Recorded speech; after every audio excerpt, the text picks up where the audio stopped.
He's the senior baseball writer from Sports Illustrated. He's Tom Verducci joining us on the show. Can you believe it? Final home opener for Derek Jeter? It's amazing. It seems like it's gone by in the blink of an eye, honestly. I remember his first game in Cleveland, opening day on the road, and he made a great catch on a pop-up, hit a home run, and everybody on the Yankees said, this kid got it, and we've been spending 2 decades trying to define it. Didn't he have 52 errors one year in the minor leagues? Does that sound right? Yeah, I think it was 56. He has his first 56 or 57 errors in Greensboro at age 19, his first full year in the minor leagues. And you could ask Derek, and he'll tell you there were nights, many nights, where he would call home crying. He wasn't sure if he could do this, to be a professional baseball player. He was not. I know he was a high draft pick, man, but he was not one of these guys you looked at him at age 19 and said, wow, I'm looking at a Hall of Famer. He really had to learn a lot of things about the game. And even to this day, the way he swings the bat, don't try that at home. It works for him, but I wouldn't say it's a textbook swing that he has. And as far as defensively, there were a lot of things he had to learn that just didn't come naturally. How tough will it be to replace him? More on the field or the perception, sort of the ambiance of Jeter? Well, I think it's the whole package. It's hard to separate it out because, you do have the production on the field, no doubt. Even today, he's one of the better offensive shortstops in the game.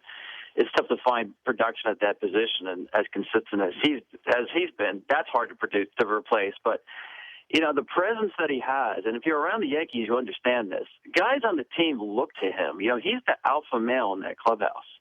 And I say when they look to him, whether it's in good times or bad times, how Derek Jeter reacts and handles things, that's where they take their cues from. And that's always been the case, by the way. I'm talking about even when he was a rookie. I remember David Cohn telling me that. With rookies, guys used to always trying to find a way to get on a guy to rib him about his clothing, the way he talked. Cohn would tell me we looked at everything we could see with Derek Jeter to try to get on him about something, and we came up with nothing. More impressive what he did, his starting 9 with women or his baseball career?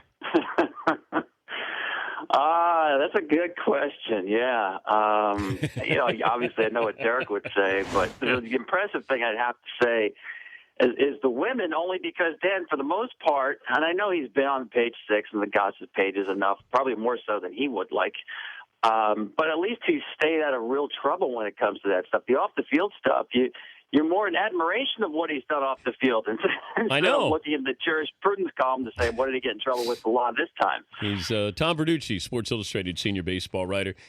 This Yasiel Puig situation, as I talked about it last year, and Dodger fans saying, I'm trying to make something out of this.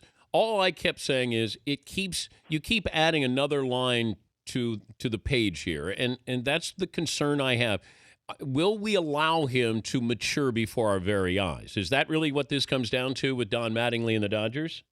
Yeah, it does, and it's going to be a long learning curve, and I think you nailed it. We don't allow that anymore. We always want guys to be great right away, and I think especially more so now than ever before. But you're talking about a guy who really hasn't played a lot of baseball, and just in terms of reps and games, and it's showing on the field. I did the game out there on Saturday on Fox, and he gets picked off first base. He's made more outs on the bases than any player in the major leagues since he got to the major leagues. And we saw the base running mistakes opening day in Australia. There was a fly ball that he caught. He forgot the number of outs. Now, luckily for him, it was the third out, not the second out when he forgot, so it really didn't have an effect on the game. And he made a really ill-advised slide in the first base. I call it the dumbest play in baseball, the head first slide in the first, and he hurts his thumb.